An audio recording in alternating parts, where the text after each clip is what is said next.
people ask me how I write with no musical background at all. And the answer is, I believe it has something to do with my ability to understand frequencies, which the mediums also said is related to another previous life where I was a woman and I was a spiritual healer. The first 20 years of my life was pretty dark. There was a lot of SSRI medication. There was anti-anxiety medications. There was meetings with therapists, just sort of wondering, a lot of it was really, I just never fit in with society. And some people say that's like you're a starseed, you come from another planet, you don't fit in with the density of this place. Different theories. Run out to my phone like a psycho, half naked, just screaming into my phone. My phone is just 500 or 600 voice notes of me just throwing things out, and a lot of them become songs. It's almost like a roller coaster when you get on one of those roller coasters where they accelerate really quickly at the beginning at certain theme parks. And within like 5 seconds, I was like, oh, I'm here. And I saw entities, I saw colors, I interacted with little entities. They were not even people, they were just sort of blobs. And then I saw what is essentially my future music career. But yeah, harkening back to what you were saying about attraction, it's really important for people to realize that they are much more powerful than they realize. People it's not just about metaphysics, quantum entanglement, things like that. It's just about how you see yourself too. It's just always a whole journey. I learned very on that my love was different, and that I was broken, and that that I needed to watch my back when I would kiss someone in public. A lot of different things I learned about love through being a gay man. It tries to guide us towards our path, right? Stay away from that person. Don't go there. That's your highest joy. For me, music's just my highest joy. So I just stay on my highest joy, and that's it. I really try to have a message with everything I write. For example, the last song that I put out called Mr. Slipstream, it was a commentary on, we've built a society where men are largely valued for their status and women are largely valued for how they look. And both those things can create a lot of problems. Hello. Welcome back to Minds on Mushrooms. I'm your host, Maggie Kirkwood. Thank you so much for tuning in today. I am sitting with Jordan Power. He is here to talk to us about a new single he's going to release and kind of the story behind it. He has no musical background, and here he is with a huge Spotify following. And I just can't wait to crack into the story and learn how psychedelics helped you evolve, and this whole new path that you seem to be on today. Thank you so much for joining, Jordan. Thanks for having me on. Appreciate it. Off screen, you were starting to talk about kind of like past Jordan and how you were living life, I guess, unaware. Do you mind kind of diving straight into your experience and what transcended for you? Yeah, so I was a completely unconscious human being till about 13, 14 months ago. I went to Bali on this meandering journey where I met a woman in a tent named Dina, who I still speak with. And she's what launched this music career. I did many things in my life. I still run a marketing agency, podcasting. My friend and I used to host one of the biggest LGBT podcasts in the world. I was on television, radio. I wrote a newspaper column, but I was always kind of like feverishly searching why am I on earth? I feel like I meant to do something. And it's this woman in Bali, Dina, a spiritual healer, that sort of said, oh, you're here for the music. And she sort of directed me to different mediums and stuff, multiple mediums who hadn't met, said that the reason I came to Earth on this incarnation was because the last life I was a musician, but I took my own life. Oh, wow. And and then I came back to make it right. And that was sort of the two opinions of these two mediums that lived in very distant, different countries even. And so I met with Dina. I was there for a week. We were in Ubud. I just went in with an open mind, even though I thought some of it was a little ridiculous at first. Talking to my 7-year-old self and, different modalities that we were exploring. And I flew back to Canada. I turned to my producer, who I'd kind of known, and I said, I think I'm ready to make music now.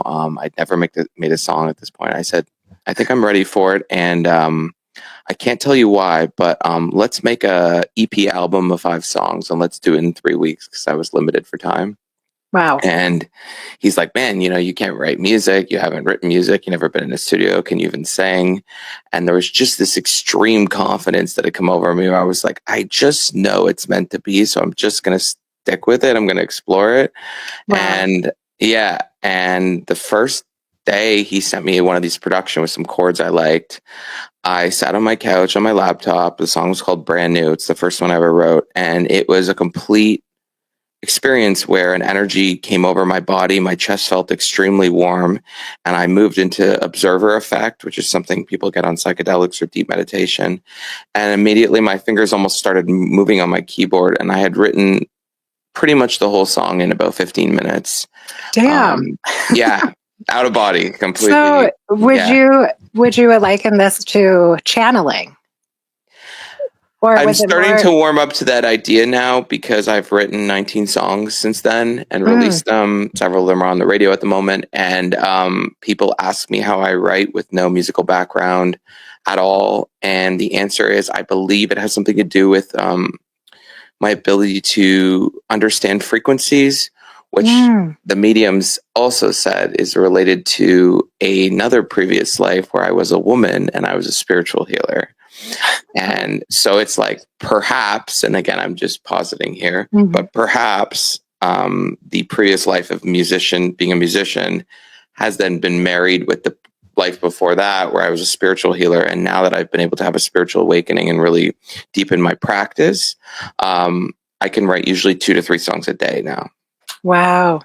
So I'd like to back it up just a little bit here. So when you say 13, 14 months ago, you were kind of just living on autopilot. I think you had mentioned off screen your dog had passed away. Were you knowingly not happy, or were you just kind of gliding and just and you said kind of divine timing as far as meeting Dina and attending, was it a ceremony with medicine or was it just all frequency modalities? Let's talk about the experience more and how how it came to be, if you don't mind.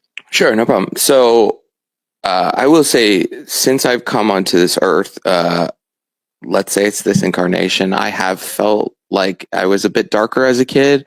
I never felt like I fit in. I spent most of my childhood getting relentlessly teased for being gay, the way I spoke.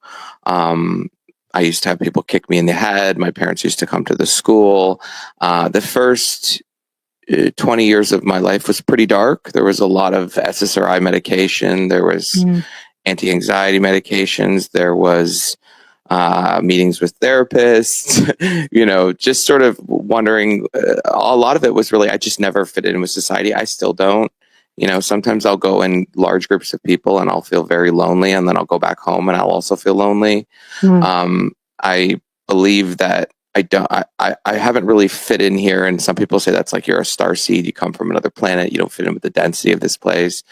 Different theories.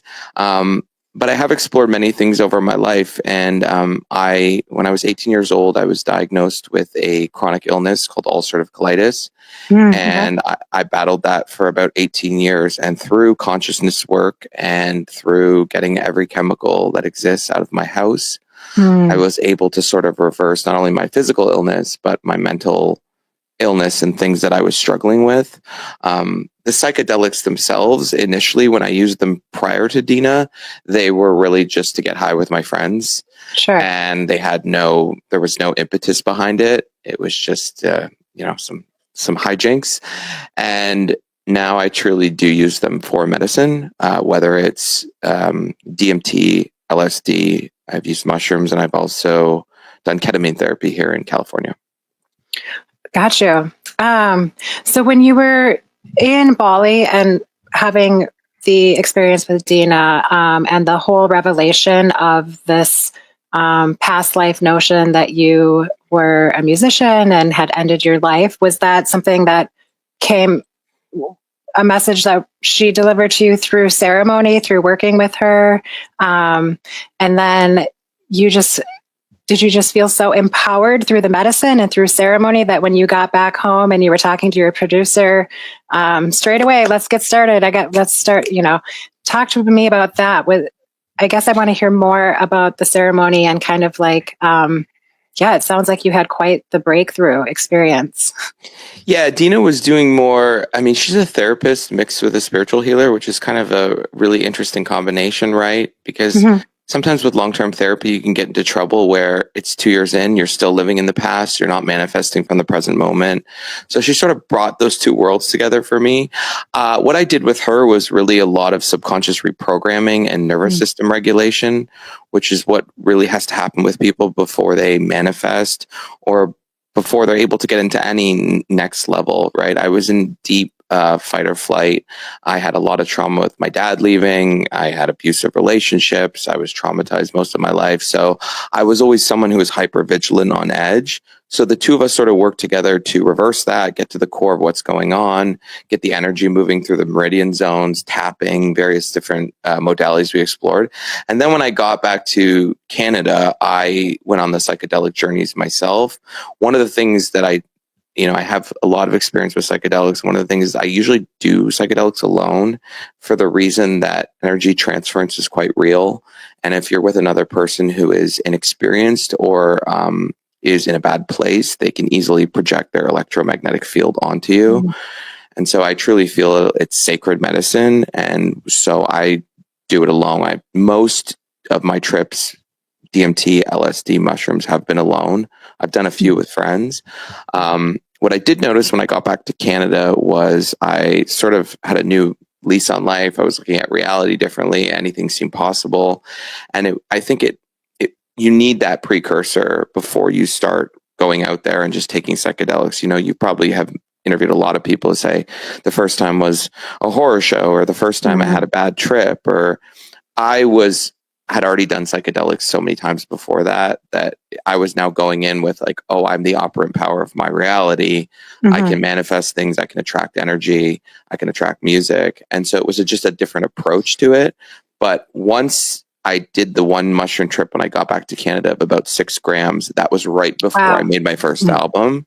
Okay. And it was like a faucet turned on where I couldn't stop receiving from, let's say, channeling from wherever the music was coming from. It just would not stop. I'd hear a song in a pharmacy and I'd just start writing a top line and writing in my phone. It was it was a strange experience, and it hasn't turned off really since. Did you ever have any of a nuance of this happening growing up, or any glimmer of you used to be a musical artist in a past life, or it was all just kind of brought on in your Bali experience? When I was 19, I told my parents that I wanted to move to California to pursue music, which is funny, now that I've eventually done it. And I was really interested in music as a kid. It's always kind of been my best friend. It's something I've always leaned on. But in terms of being technically trained or really pursuing it to a degree, no. But once it's clicked, it has been, almost like a prolonged deja vu, where the first time I went in the recording studio, I had this moment of like, what am I doing? I don't even know where I am. I don't know the buttons. I don't know. I was with my producer. I was like, do I even belong here? But something came over me in the first hour where I felt extremely comfortable and was almost directing things and producing things. And I felt at peace. And to me, that has to point to the existence of some sort of past life or something I'm drawing from. Because before that, with nothing going on before that, what would be the other reasonable explanation? Sure. So let's break that down. Sometimes when you're feeling kind of a warmth in your chest or some sort of presence, and does it help you feel supported and the flow is just there? And is it just something that comes on instantaneously, or do you have to kind of like enter into it? You have to be, people say, like I was talking to my producer the other day, we're working on 3 new songs to try to finish up this album, and we're on, a self-imposed schedule. It's really I don't even have to release them, but I want to do every month. And I'll run into periods where the magic turns off. It happened to me in Miami actually this year in February, where I went there to write music. For 9 days, I couldn't write anything. And I went into sort of this spiral where I thought, oh my God, my purpose, the thing I love, the thing I make money at doing right now, what's going on? And then I was admitted to the hospital for a random rash in my body. And the next morning I woke up and it turned on. And one of the things I do fear in some of this is that it's a trauma response, right? Where it's kicking into very much like comedy, being funny. Mm-hmm, It's kicking in to sort of save me. And sometimes it's completely strange. There won't even be chords playing. I'll be in my shower, and all of a sudden it's like someone, that feeling where you forgot your wallet at home, and you get that kind of, it just hits you really fast. That happens to me in the shower. I'll sing sometimes an entire chorus, the whole words. I'll sing basically every word all the way through, run out to my phone like a psycho, half naked, just screaming it into my phone. My phone is just 500 or 600 voice notes of me just throwing things out, and a lot of them become songs. But I think it's frequency based, because if I try to write and sit down with the piano, it doesn't work as well as if I'm just sort of meditating, breathing, doing some breath work, getting into a state where I'm in receivership. Okay. And that's been the way I can tap into it, but it's extremely freaky, and I can't really explain it to people unless they themselves have had that kind of experience. Well, I really appreciate you just sharing. And I am someone, I really like to be open and normalize some of our gifts that many of us are unaware that we had. And I think that there's many modalities. So this brings me to my next question. Let's talk about your meditation practice and your breath work. Are you doing kind of exclusive things to help reach this state? Would you mind opening up a little bit about your meditation practice? Sure. So I start every day with a meditation practice. I feel like everyone says that it's like a trite line at this point, but I sit down and I have learned that everything is frequency, vibration. Nikola Tesla famously said that, and that's I've applied that to my romantic life, my personal life, my professional life, music. So what we really need to do is, on a daily basis, I sit down, I play solfeggio frequencies that open up specifically the heart chakra, 639 hertz or 528 are kind of the two that I go between. And what I do first is I start some slow breaths, and I remind myself that there's no past, no future, only present moment. Operating from that point, some people call it the 0 point, or whatever it's referred to as. And then I feel the frequency of that, what it is that I want to obtain. So say that's abundance, say that's love. I sit into it. I breathe deeply into my heart. I feel my heart glowing, and then I feel the emotions around what I want. So, I've done it to manifest partners. I've done it to manifest business out of nowhere. And if you are a believer of some of the new iterations of quantum physics, the idea is that if reality is a projection out from your mind, that essentially reality starts to shift as you move to a different frequency. So a lot of my meditative practice is intentional. It's about a specific objective, and it's about moving towards the future reality that I want. And so I find, and this is a big tip for people, is starting with breath work is sort of the best way to tackle it, particularly if you're going to meditate later in the day. Because if you think about it, if you're running around with the kids and someone just cut you off in traffic, your nervous system's all over the place, it's much harder for you to then get to that point. It might take an extra 20, 30 minutes to get there to a meditative, peaceful state. But I find breath work sort of that hack where you can do the breath work. I like to do the 3-pattern breath work, and I do that for about 5 minutes, get into that Zen state, and then move into meditation. And a lot of the breath work classes, I go to breath work classes twice a week here in San Diego.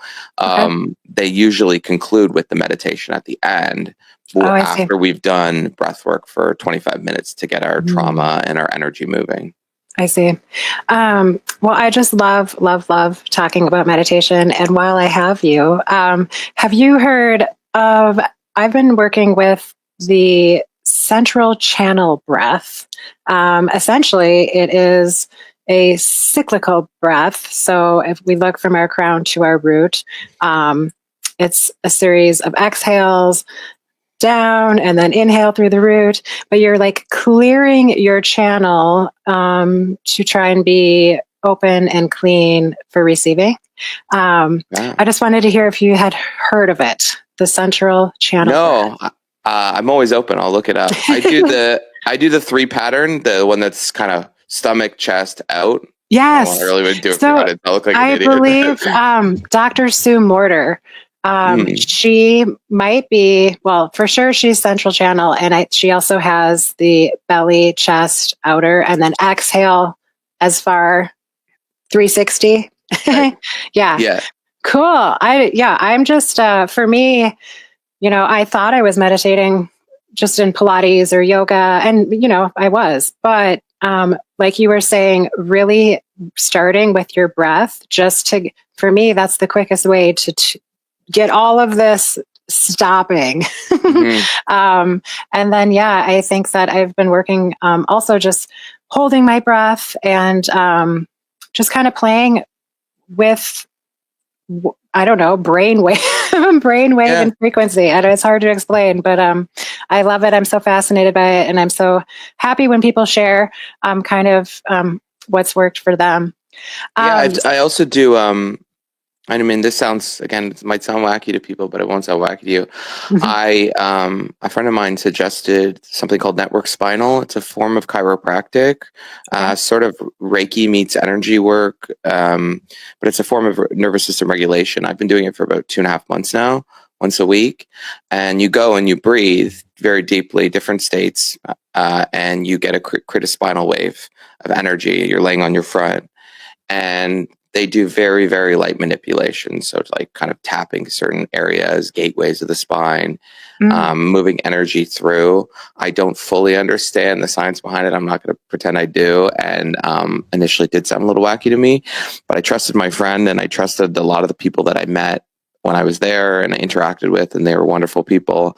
And it's done an amazing job of regulating my nervous system, very much like meditation. Would you mind repeating the name of that again, please? So the place I go to is called Twin Waves. It's in Solana Beach, but the practice they do all across North America. It's called Network Spinal. Network Spinal.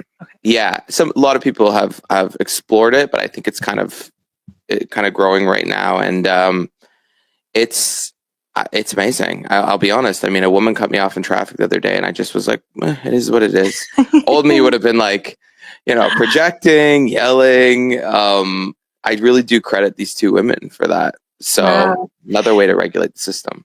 Yeah. So when we look at some more of your intentional medicinal experiences, what have you found most beneficial? I know you said you've used recreationally. I do all the time, and I still feel that that's a form of healing and being intentional, or you can make it. But do you have are you microdosing, or I guess, do you have any future journeys planned, or can you kind of talk to us about some of the psychedelics and what major shifts from any, I'd like to hear what made the most impact. I think I really do enjoy LSD the most, but it's quite a time commitment. I've done LSD trips that are 12 hours. Wow. I find that it, from a reality perspective, in terms of shifting reality in quantum physics and manifestation, I've been able to go into an LSD trip and then come out of the LSD trip, and 2 to 3 things that were in the trip had manifested within 24 hours, whether it's a text from someone or whatnot. I've done mushrooms as well. To me, mushrooms are much more creative. They fuel me creatively. I can come up with a song on them. They're fun to release energy, laughter, etc. The one that actually has worked the most for me the past while is ketamine therapy, legal ketamine therapy. And two things. It has really worked to dissolve an egoic mind. My egoic mind, one of the things about having a life with a lot of trauma and the fight or flight we're talking about, is you can be really set in your ways, and you can be rigid, and you can hold on to your beliefs because you're trying to squeeze them to survive all the time. And when you try to think that things are going to get better, then what happens is the mind pops in and goes, well, it didn't get better last time. And what about this? And you remember this person let you down. And it constantly kind of does that loop, that destructive loop that people get stuck in. Mm-hmm. So for me, in terms of actual healing, I I did ketamine for a short period, about 2 months.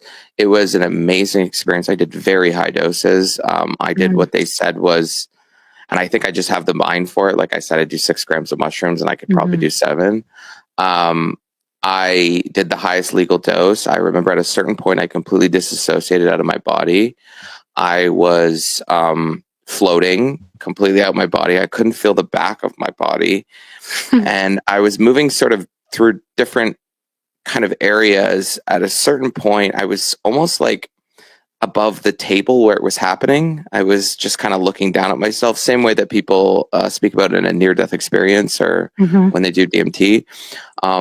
And that was interesting. And then what really freaked me out in this whole experience was what flashed before me was that previous life that was discussed about, where I was a female healer. I kind of came to in the middle of a village, and there were women carrying baskets with a bunch of fruit. And I looked down and I saw these little feet in the sand. And they looked like little girl feet. And what really struck me at that moment was the most intense deja vu I've had, which sort of felt like, oh, I've been here, and oh my God, I'm home. I remember this. And I haven't been able to tap into that past life of the musician, that would be living through the 80s or whatnot. I haven't tapped into that one, but there's something about the ketamine that allows a disassociative state that allowed me to not only just leave the body and move my consciousness, but also visit these past lives in pretty vivid detail. I mean, it was only for about 5 seconds, but I saw it, and then I sort of snapped back into my body, like directly down, and I was back on Earth, let's say. Wow. Yeah. Have you had your Akashic records read? No, but I've read my Dharma, but I haven't read that. Yeah, I had a reading done, and it was, it put me, I had shivers up and down. A lot of it made sense. I don't need to go into all the details, but apparently I lived a life in isolation. And the reason for this podcast, mushrooms saved me from alcohol, essentially, but it really kind of helped. I feel like I've always had a need for escapism. So it kind of put a name behind that. And true or not, it just, for me, it's more maybe knowledge. But I believe it's helped me to kind of identify some of my behaviors just by understanding some of this inherited things, shall we say, that we come into this life with. And also, it's not only, it's your ancestral trauma. We talk about, I had a woman that was a pretty advanced spiritual healer. She said to me, "Where do you think your phobias come from? Where do you think these irrational fears that you have of like mice and snakes when you've never had an experience with them?" So she said that was past life. And then she also sort of said that, we don't talk about, she told me this really interesting experiment. We talk about ancestral trauma, what's in our DNA, what are we born with, what, we feel the pain of our ancestors. And she was talking about this experiment. What they did was they took mice and they shocked them. And every time they shocked them, they would give them the smell of cherry blossoms. And they did that for a while. And then the mice had babies. And immediately once the babies were born, they took the babies and they moved them away from them so as not to interfere with the experiment. And they noted that when they would go up to the babies, they would just wave cherry blossoms in front of their face. The parts of their brain that were associated with fear would light up like crazy. So we're passing things through generations that we don't even realize, and we've got a lot of work to do. It's a full-time job, healing. And any conversation around it is so appreciated for me. And I, again, thank you for going there, because not everybody will. So I'm so intrigued to hear always. I was wondering, do you have experience, with DMT, 5-MeO and or regular, or tell me. Yeah, so I've done I did DMT alone, which is ill-advised. I am almost a rationally fearless person to a degree. I sort of just go through life just having fun and pushing through. And, one of the benefits of going through a lot of difficult times in my life, losing friends, losing partners, is that I have this really heavy self-reliance. And so I always think, okay, I'll be okay if I can make it work. And so one of the problems is then I get into situations where I think I can do everything. So I did receive DMT from someone smoking to smoke it, ingesting it is the ayahuasca. And I figured I wouldn't do the ayahuasca because I thought, well, that's like hours of commitment. And if it goes poorly, I can't really pull out. Versus the smoking is going to be a period of about 10 to 15 minutes. And if it's a nightmare on earth, then I can just pull back. So I just bought it. And I asked the guy, I said, what do I do? Do I just like close my eyes or do I whatever? And he goes, if your eyes are open or closed, it doesn't matter. And that part really freaked me out. I was thinking, oh God, here we go. And I just went onto my couch. It was like 8. This is when I lived in Canada. It was like 8 p.m. and I just smoked it myself. Okay. And he told me to do really big hits on it. And immediately after I hit it, this sort of portal opened of intense light and sort of fractals. And it was really, I don't know if you've done it, but it's almost like a roller coaster when you get on one of those roller coasters where they accelerate really quickly at the beginning at certain theme parks. And within like 5 seconds, I was like, oh, I'm here. And I saw entities, I saw colors, I interacted with little entities. They were not even people. They were just sort of blobs. And then I saw what is essentially my future music career. I came up with the idea for how I want my career. Once I've done enough of these podcasts, we'll start the tour. I envisioned a concert where we would all arrive and put our phones away and get back to human connection. And we would start with some breathwork and meditation for the first 10 minutes.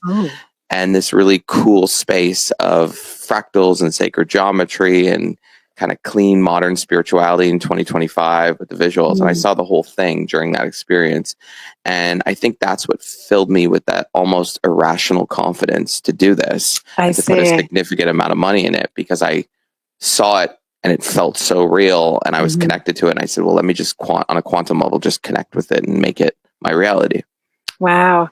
Yeah, I have experience. I sat with DMT 5-MeO, so Bufo. So there's no visuals really. Well, for some people, I guess they say, but for me, no. But it was that racing roller coaster, dark tunnel. But I ended up, the universe was holding me. I say it was like I was Simba, like it was from dark to light. I've had DMT just straight up like you, but I've never broken through. But maybe I'm holding back. So I'm very cautious about using safely. So I'm sure that I'll be in the right spot at the right time. But yeah, it takes a lot of balls, that's for sure. It does, yeah. And I don't recommend. I'm not recommending it. Absolutely, yeah. With the Bufo, I wanted to ask you because it's something I've considered. Coming out of it, did it change your views on what reality is? Some people move into non-duality. How did you feel about reality, and how did that change for you? For me, my experience was more of a release. I like to call it my 20-year scream. So I've done a lot of work with psilocybin. I'm a solo, I guess, self-discoverer, seeker myself. I have very little ceremonial experience, but I like to get messy and I like to release, essentially. So with my 5-MeO experience, I broke through and it was like racing down this crazy dark tunnel. And I was up here disassociated, and down here, my body I was bear hugging my coach and screaming like this primal, like anger, like, apparently. Apparently. Oh, you didn't know you were doing it. Oh, okay. Yeah. I mean, in retrospect, it was very confusing what was going on because I up here couldn't believe what was happening down here. I couldn't make sense of it. And then before I knew it, it was like, a complete 180, and I was entering bright light and that was the positive upside. But anyway, for me, I am still wrapping my head around this massive release of anger. A lot of it was a failed marriage of 20 years. We started a business together that we built together, and I think I do a good job releasing sadness and emotion, but I tend to take a lot of shit. It was like this huge purging and so I kind of relate to you when you say you had this like confidence or this like just kind of this knowing, like I'm going to get into this music. This is how it's going to go. This is, it was more like a me being born again with this attitude, like I don't need to take shit, and men can be mean, and I can, not even men, women, everybody. So for me, it was but more, especially men. No, women are a different kind of mean, I find, but yes. There's assholes everywhere, right? So anyway, when your question kind of asked about reality, I would say psilocybin has provided me more storytelling and the idea of me understanding frequency, vibration, all of the things. Psilocybin has been more of a teacher for me, but that's probably because I've sat with it dozens and dozens of times. And for me, this DMT 5-MeO experience, it was wow. It was crazy. I don't need it anytime soon. But yeah, it was a wild release. I ended up getting sick, massively sick for about 2.5 weeks after. I had cold sores. I think I was just purging anger. Sure. Makes sense. Yeah. They say a lot of illness is that's what it is, stored energy, right? Yeah. Out. Yeah. Wow. So it's a good one. They put it right up. I always like to think of the plant medicines as like this Christmas tree or pyramid with grandmother ayahuasca on top. 5-MeO is right up there. Ibogaine or iboga. And then, mushrooms are these children. I always talk about this on the show, but where you can really be playful. I mean, especially maybe not at 6 grams, but, and ask questions. And for the first time I experienced, the first ceremony I was ever in was this past February, but there was actual live musicians with instruments. And I saw a lot of people in ceremony kind of having these somatic reactions. And I had never experienced anything like that. I said, mushrooms make me feel that. And before I knew it, it was like the music, the frequency was flowing through me. Like I was a tuning fork, and it was just this whole other experience of release, but yeah, I feel the mushrooms are so playful, or can be, and some of these other medicines, you have no choice. You're going here, all in, and you're going to pop out the other side. So the same can happen with psilocybin, obviously, but. I did last month I did what's called a Kundalini awakening, or a light ceremony. So the idea is to move dormant energy at the base of your spine up. And I brought some friends because I went the one time, and we just do breath work for 30 minutes straight. But then the facilitators come around and they do Reiki and these a lot of other instruments and frequencies, sound bowls. And it is one of the most powerful. It's we don't do any plant medicine on it, but it's just as powerful as having a psychedelic experience. Hypertrophic breathwork, you can, have the same thing. There are people crying, screaming, speaking in tongues. Wow. I try not to judge because I'm thinking, okay, well, I don't know what people are going through, why they're crying. Their mom could have passed away last week. That's why they're here. I've made weird noises. I'm not, but when I go home, again, it's all energy. I'm like, okay, I could write an album today. And you just open the channel, and I feel like sometimes I speak about this stuff, and it is from a bit of a privileged place, because not only do we have access to these things, but also we have time to do them. And a lot of people, you got 3 kids running around, and you may have a lot of the trauma that I had or you had, but you don't have the time to heal. And I feel very fortunate that I have the time and the hours to actually put in the energy into healing, into energy healing, Kundalini awakening, all these different things I do to bring myself back to that childlike wonder, which is what we're really all seeking. Well, yes, thank you for saying that. And I couldn't agree more. I mean, here you are having a wild experience, no medicine involved, right? And it's just further, in my opinion, a further point that healing and or integration is truly never ending. I've sat in sound bath before, and my mom didn't recently pass away, and I am just bawling, and at the time not really understanding. I mean, you get glimmers and illuminations maybe, but yeah, I'm really just trying to press that we can have, there's so many modalities, breathwork, meditation, medicine, where we can have these hits, or and some of them might be so creative and out of this world and let's go write a song, and other times it's okay, I need to take pause and I need to understand what this feeling is. And that's where my mind goes to all sorts of ancestral things, you know. So again, it's just so great to be able to have conversation out loud. And you are someone that you've had so many obstacles, but also so many wonderful highlights. And I love to highlight, I love when I can talk to people and they've told me how they've been able to heal through the medicine and other modalities, but also be able to create and co-create and kind of focus not on the problem solving, but on, you know, creative solutions and future mindset and growth and all of the things, attraction, abundance.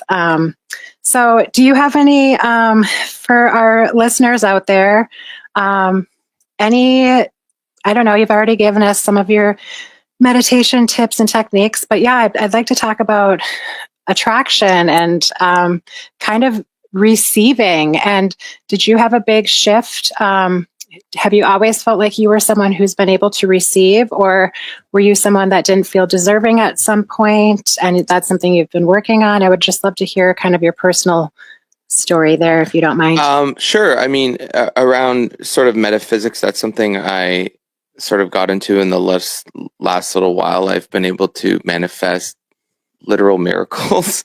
Wow. I don't think it's me. I think anyone has this ability. I just think you have to have that high trade openness, right? You have to go into a lot of this stuff willing to sort of rewrite the programming that you've received most of your life. I think the benefit of having an illness for 18 years, I mean, I was 1 month away from having surgery to remove 13 inches of my colon. And I just knew, whether it's my higher self, source energy, whatever it is, that I was not meant to go in that path. And so that kind of kickstarted my healing process, not just through consciousness work, but red light therapy. I filter all my water. I don't allow chemicals in my house, which then allowed me to heal myself from that. And then it kickstarted the ability to say, well, what else couldn't be true? You know, I would have laughed at those girls doing energy work in Solana Beach 5 years ago. I came from a childhood where my parents were both doctors. So that would have been absurd. But a lot of the people that we've been told are a little out there. There's certainly people that are truly out there, and we've established that. But a lot of people that are out there are actually brilliant and open-minded. And I just encourage people, you know, my producer, Rich Pilkington, who does a lot of my songs, he's a really established producer. I really credit him with seeing the journey that I went through and writing these songs and just everything that I was telling him about. And he himself has then gone on that journey. And I think that's kind of beautiful if you can influence one person, but you need that ability to question things. And when people come from credentialism, or they come from an environment in which they are told that they're a god, then it's really hard for them to think that they may be wrong, even 10%. And you can feel the ego defenses go up when you try to question them on things like energy healing or, you know, holistic health work that I do. And they'll say, you know, I want to see the studies. I'm like, here's the studies. I'm right in front of you. I don't have depression anymore, and I don't have an illness that made me live in the hospital for most of my 20s. So if you aren't there, then I'm never going to be able to get you there. And it's not my job to get you there. I think you have to go through things like you were mentioning on your own journey. Something has to spark that. And in a way, I'm very grateful for being sick for so long, because it's filled me with such a level of gratitude when I'm able to just walk outside and it's a sunny day and getting a nice coffee and walking around, and I'm not taking 8 pills and I'm not hooked up to an IV. And I do think I had to go through this whole journey and everything, divine order, to make music and go on this journey now. It wouldn't have worked back then. Absolutely. Yeah. But yeah, harkening back to what you were saying about attraction, it's really important for people to realize that they are much more powerful than they realize. People it's not just about metaphysics, quantum entanglement, things like that. It's just about how you see yourself too. Is a whole journey. I mean, the reason people do subconscious reprogramming, subliminals, hypnosis, they do it because they've told themselves a story about themselves through limiting beliefs that is not true. And if no one really holds you accountable, whether it's a therapist or a spiritual healer, no one says, is that true? Are you really unlovable? Do you really have evidence that that's true? You just keep the loop going. And so these things like psychedelic and these different therapies are the hard work. It really allows you to kind of look inside and go like, wait, am I running a program that doesn't make any sense? And that's what I had to do, is I had to think like, why can't I go be a world famous musician? Someone has to be that person. And then it's cost me a substantial amount of money to fund this music career, but at no point have I had a level of reticence. I've just sort of plugged ahead, and I do feel like nothing else matters, because I found my purpose and I found the flow and I found my connection to why I'm on earth, and I know now how to harness energy. But I don't speak in ways that I used to. I don't say I'm sick. I don't say I'm about to get sick. I don't say there's a cold coming on. I don't say I don't have enough money. I don't say these things. And I don't do it from a delusional framework. I do it from the framework of starting to understand that everything is energy. And we know through observing particles that they change. So if you're going to observe your reality in that way, don't be surprised if that's what shows up. Wow, I love that. We speak the same language, Jordan. I think it's such a subtle, just positive mentality. I mean, I have a 13-year-old daughter, so just the basics. But yeah, so much is about perception. And I think that's one thing that mushrooms have really taught me to understand. Even within my journeys, I can get a little caught up on, I don't know, some negative something rather. And it's like the mushrooms are, there's the acknowledgement, but then at some point, how am I going to perceive this? It could either be this negative thing I'm not going to be able to transmute and just kind of shove it back down, or it's like sit with it, work with it until you perceive it or in a new form or manner that's not negative. So it's, that whole observer effect is quite fascinating. I've had that experience, but I've also we're talking about just these patterns is they're going to keep showing up until you break them. So, you will attract the same pattern in people in, say, your romantic life until you learn the lesson that you are worthy and you're not going to accept this type of behavior, and it's a loop. But you have to be conscious of it, right? I'd love to talk. Are you currently dating? I'm just talking in regards to, it's such an exercise in mirroring, right? So, sure. I do not want to talk about my dating life, but my point is, I will. You okay? Here we go. But I just find you attract exactly kind of what needs to be seen or illuminated in yourself, and you can work together to grow or run. But anyway, I'd love to hear anything you have to say regarding maybe dating and being more aware. I'd love to hear it all. One of the things about being a songwriter is that you tend to write predominantly about love and relationships, whether that's falling in love, falling out of love, the nuances, the middle ground, all these different things. And so I try to live in the present, but what's been difficult is writing these songs is you have to revisit moments, specific moments that flash in front of you at 2 a.m. that I'm singing into my phone. And you have to go back to them. And, my teacher said, look at them from the observer effect, because what you're going to do is you're going to re-traumatize yourself over and over as you're writing these songs. While you're writing them, you're singing them, you're producing them. I have always been fascinated about love. I it's kind of been one of those things in my life that's been difficult for me because I couldn't control it. And also because through my father, my dad left very early on. And so I sort of learned that people would abandon you, and that there was a lot more complicated than love. But I also learned from a very young age, I'm in my 30s. And when I was younger, I didn't grow up in a time where gay men were in the media. There were a lot of pop stars that were gay men. There were movies about it. I lived the first 18 years of my life as sort of a ghost. And it was like society wasn't built for me. I didn't really see myself anywhere unless it was some sort of caricature. And so I learned very on. And again, there's men that are older than me that can say even more so. I learned very on that my love was different, and that I was broken, and that that I needed to watch my back when I would kiss someone in public. A lot of different things I learned about love through being a gay man. And but it's been a very beautiful experience, because I have learned what it's like for when I listen to the downtrodden. I was able to launch one of the biggest gay podcasts, and that was a success, where we helped gay men come out of the closet. But I learned love through not only my father and society in a distorted manner, and it's been something that I've worked really hard to overcome. I currently go into love and dating right now very differently than I did before. First of all, people are always terrified I'm going to write a song about them, which honestly is probably the case. So, it's like, I don't make guarantees. I write about my life, right? I write about things that are 10 years ago too. I also write about other people's relationships and things that I notice.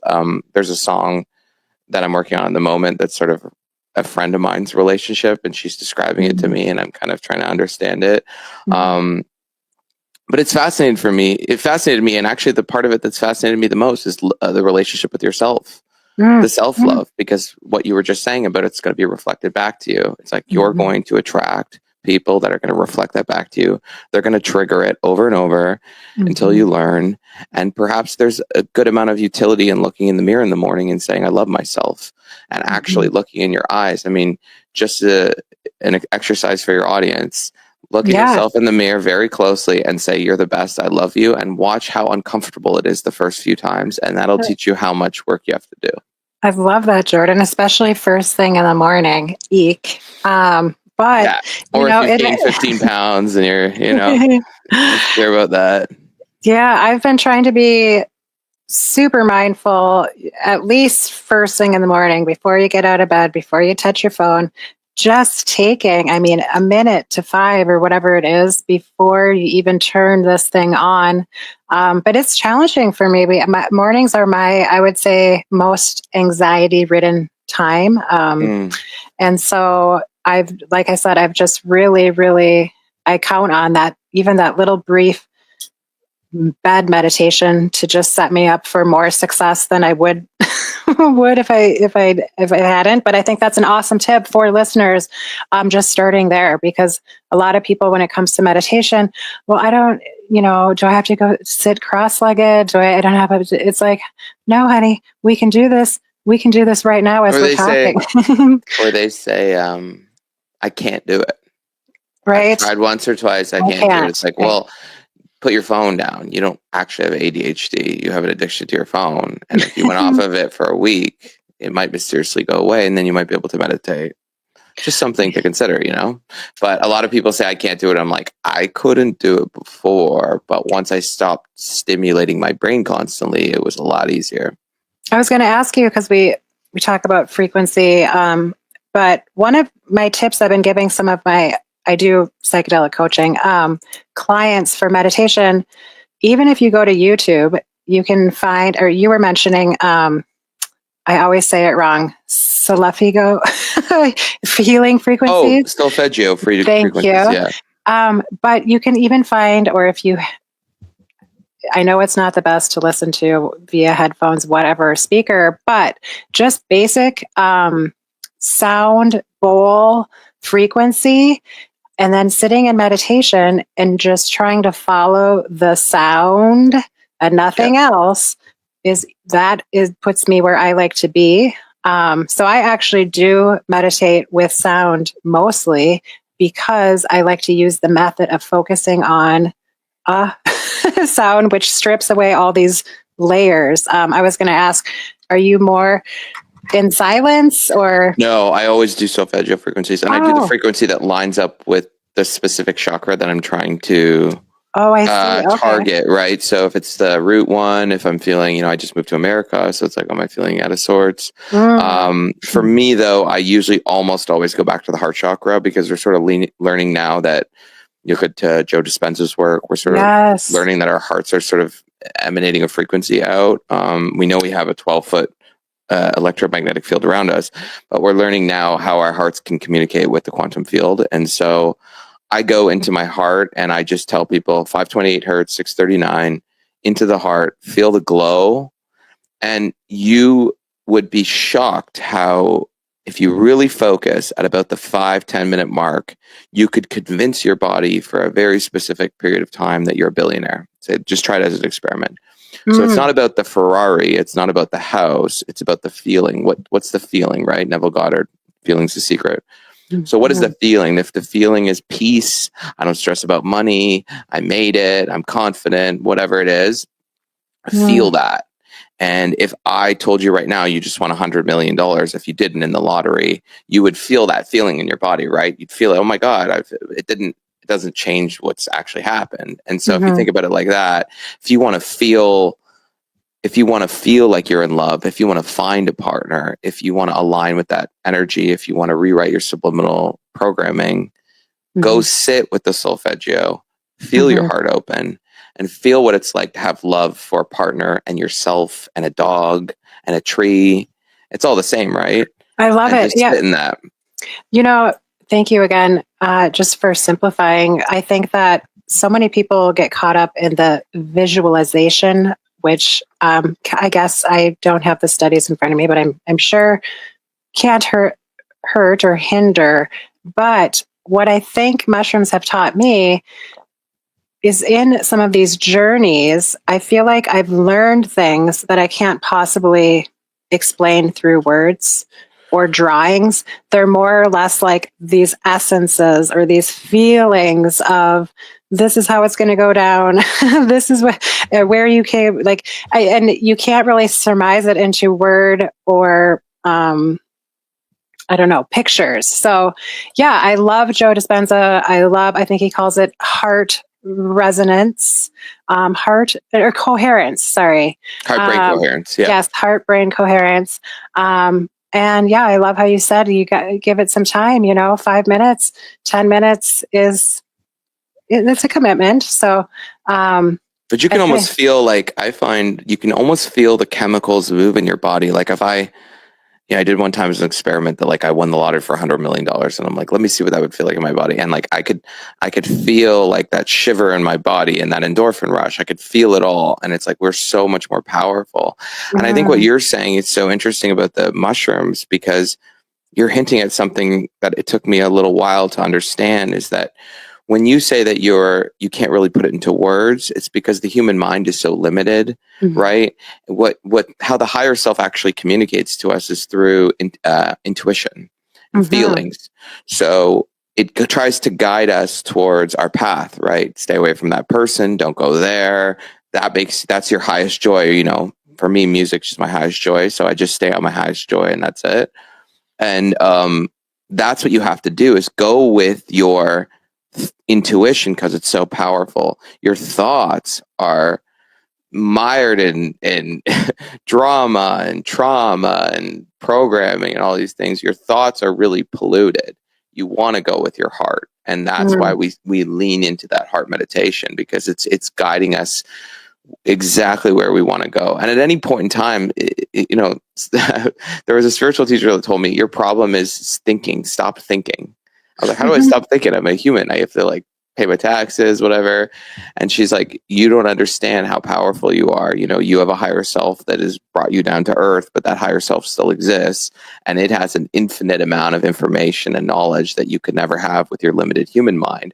So just go with your heart, Jordan. And that's what I've been doing with music. And it's just been like a dream. The people that come in, the way the songs come together, it's been the easiest, 11 months of my life. Wow. Let's talk more about your music. So you said, yeah. What's the easiest way? Well, you're going to drop a single here in a couple of weeks, and then talk to us about how we can find you and check you out. So it's Jordan Power on wherever you get your music: Spotify, Apple, Amazon, Deezer. Lots of people listen on Deezer. I don't even know what that was. Oh, okay. I have made myself the rule where I'm releasing a new song every month for 2 years straight. Which is very ambitious because it comes quick every month, but I started that in January. So I'm 3 songs in. My next song is called Crazy. It comes out about 3 weeks or so. I don't know when this is going to air, but sometime probably mid-June. Okay. The song itself, I do write more pop music and some EDM and stuff like that, but I really try to have a message with everything I write. For example, the last song that I put out called Mr. Slipstream, it was a commentary on, we've built a society where men are largely valued for their status and women are largely valued for how they look. And both those things can create a lot of problems. And what I found really interesting, I was talking to my friend of mine who was a woman that was quite successful. She was being penalized by a partner that was insecure around her money and her success. And I had kind of related that because I also date men, right?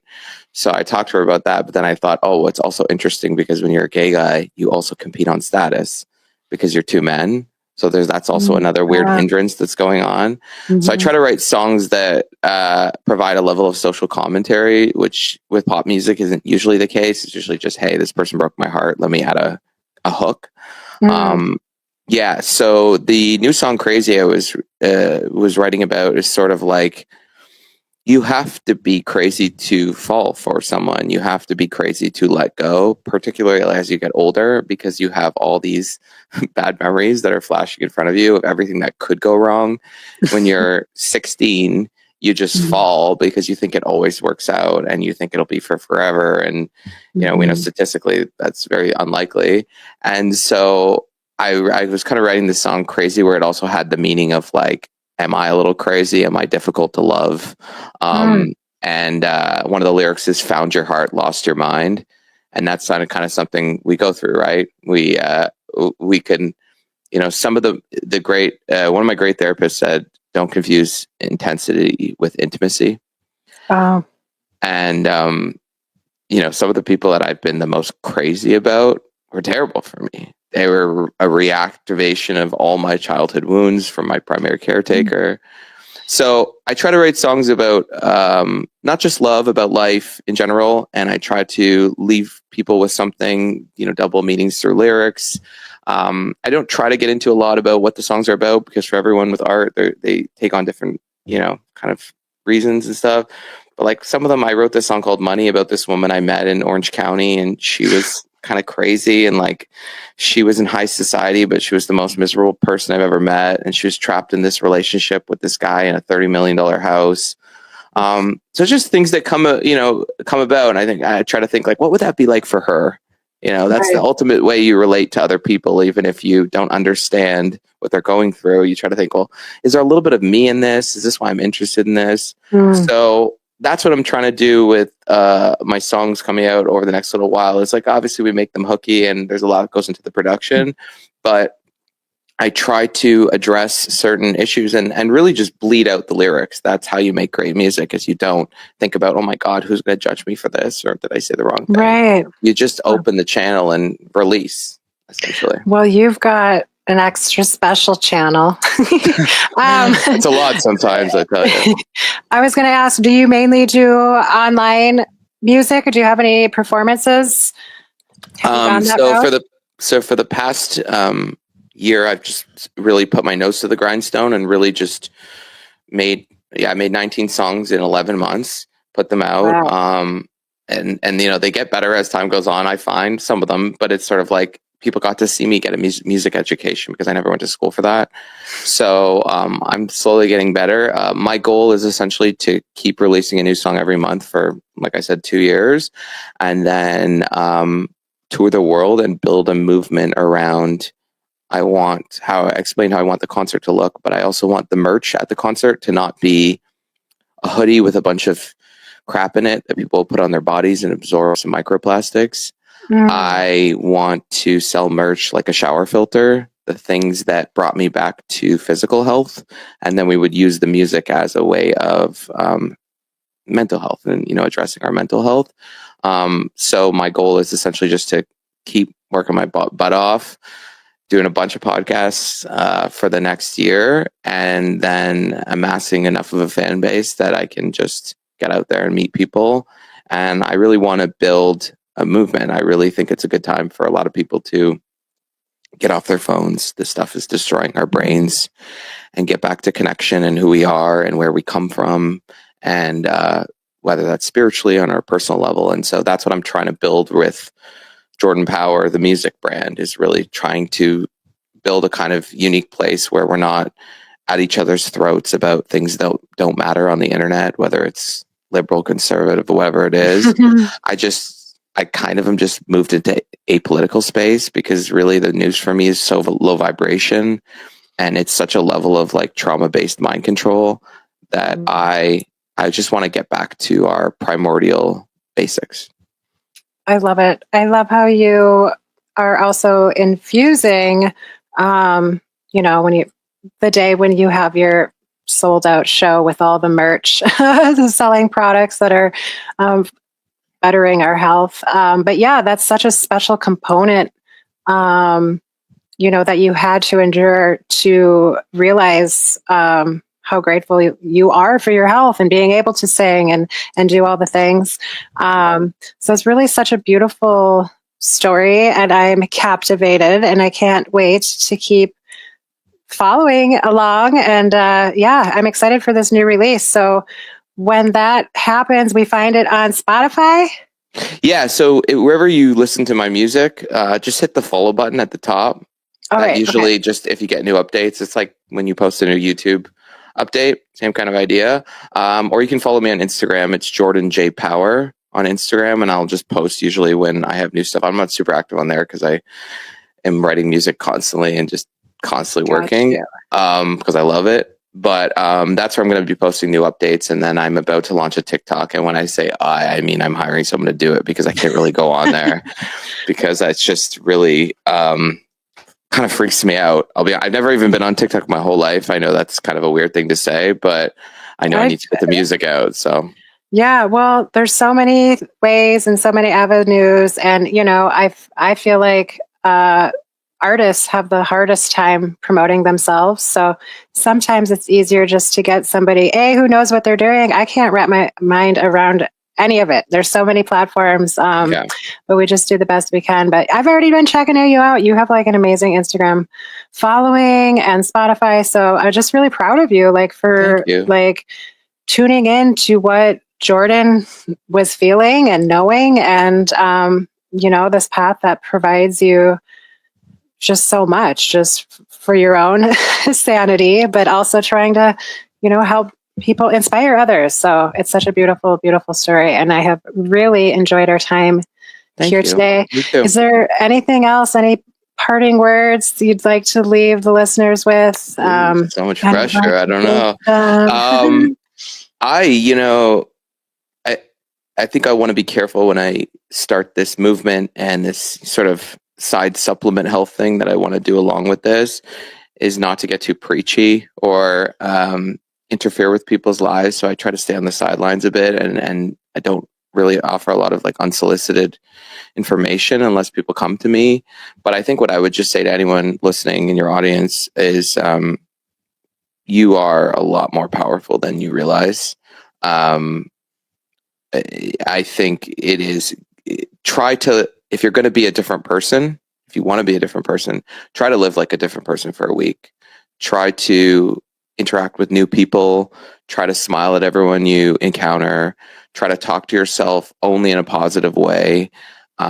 Don't worry that someone said, I think it was, I was watching a video of Teal Swan. She was saying, humility is overrated, because when you look up the definition of humility, it's a lowering of one's self-importance. And so her point was, in terms of going on this journey about self-acceptance and self-love, that why are we lowering our sense of importance? It doesn't mean that we're better than people, but it just means that we're just as good as them. And whether they have billions of dollars or whatever it is. And I just say, for anyone that follows me and likes the music, or just wants to follow me in general to learn things, I just say, I was in a very bad place for a really long time. I've gone through kind of a nightmare of a life where I think most people would have given up or succumbed to a heroin needle or something.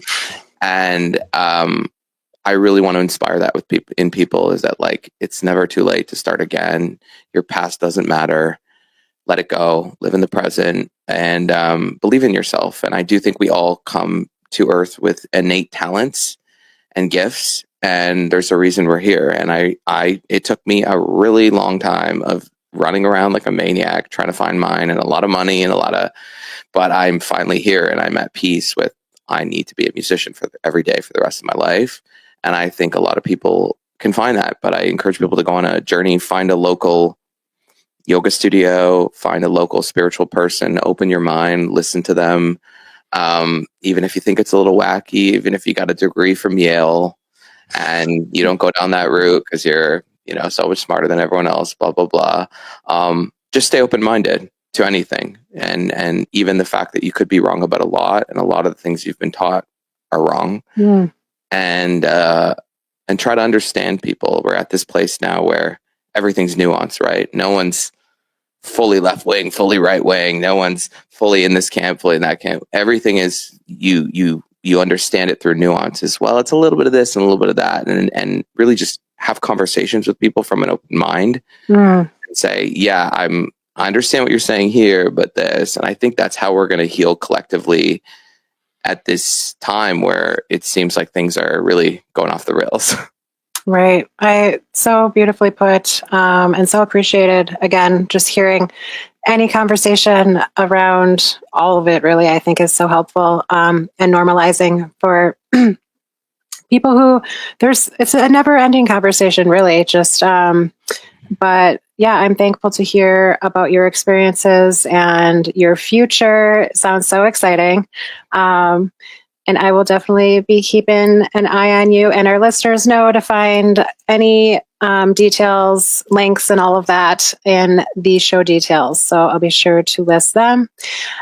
Jordan, thank you so much. It's been great. It's been great. Thank you so much. I really appreciate your time. All right, guys. Thanks for tuning in. Thank you.